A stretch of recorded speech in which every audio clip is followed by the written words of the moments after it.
What do you feel are the keys to building trust and credibility within an organization? Authenticity. And it's something that's the Arthur Page Society has been advocating.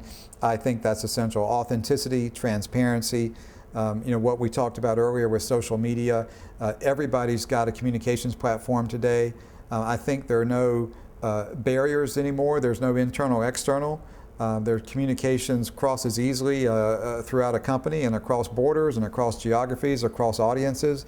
And so you've got to be authentic. You've got to come across as transparent and real and honest, because otherwise somebody's going to call you out on it.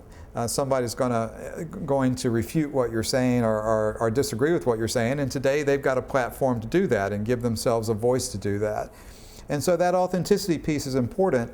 And for a lot of companies, that's a significant change, where the business environment has grown up where it's more of we control the message, we manage the message, we push out messages.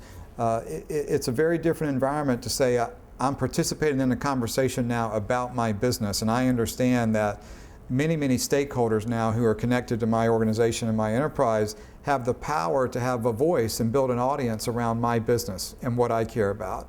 And so it's a different dynamic to sit back and say, well, how do I participate in that and listen to that and understand that, versus how do I manage a message and how do I push out a message to audiences? Do you think that senior management is understanding this change? And I'm not talking about at any specific company, but in general. Again, I think the change is happening right before our eyes, and so it depends on what company you're looking at, what industry you're looking at. I think everybody is starting to understand how social and how technology is influencing everything.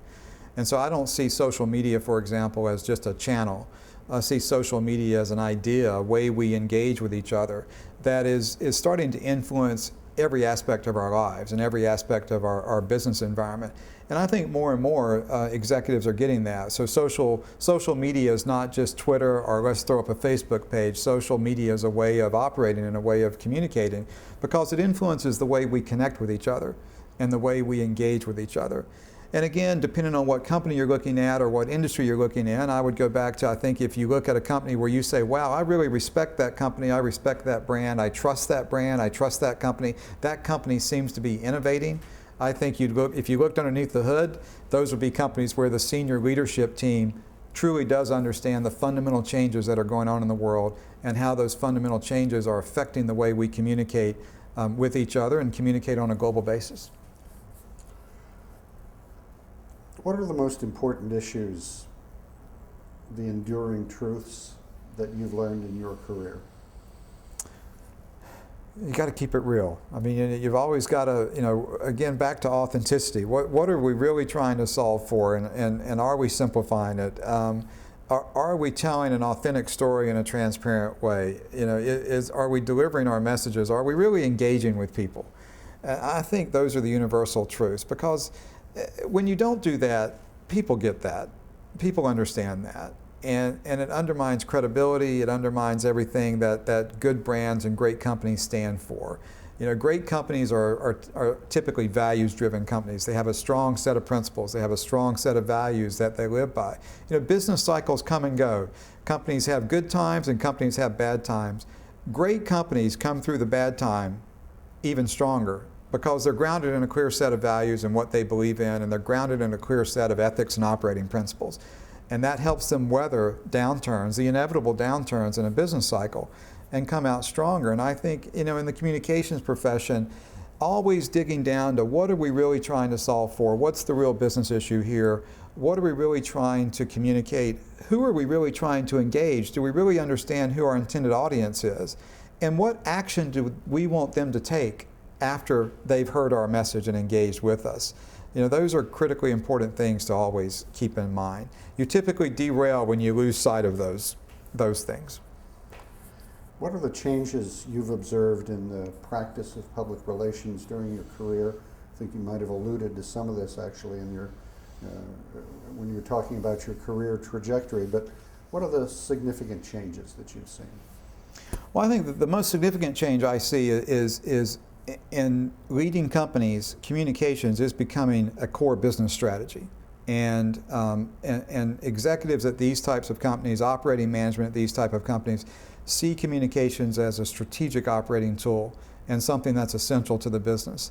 And I think that's very different than when communications was seen as an afterthought, or communications was seen as more of a support function or a service function versus a strategic function in the organization. And so that change is very exciting. I am more excited. I've been in this for 25 years now. There's more opportunity and more innovation happening in our profession and in the communications world than I've ever seen. And that's incredibly exciting. I was having a conversation a few weeks ago with a friend. I was trying to imagine what it would be like to be in a journalism school today or in a communications program today. And I think it would be an extraordinary thing, because the opportunities you have as someone just starting out your career are exponentially greater than when I was going through school. When I was going through school, you either pick the editorial track or the advertising track. Yeah. And if you're on the editorial track, are you going into newspapers or are you going into broadcast? And now it's like, well, how do I want to communicate? Do I want to be my own media outlet? You know, I'll create my own blog and I'll be my own publisher and I'll create my own audience. Or how do I engage? How do I help shape new media? It's an incredibly exciting time. And I would encourage people just starting out in their career to embrace that. And one thing that I see now, you know, being this far into my career, is you never stop learning, right? And there are a lot of external factors forcing you to reevaluate and rethink the way you do things. But I guess another universal truth is you've always got to fight complacency and inertia, right? You push yourself to innovate. Because that's what will help you grow and develop, and it'll make you a better communicator, and it'll make the organization you're working for a better organization. Always figure out where the next innovation is coming from and drive for that.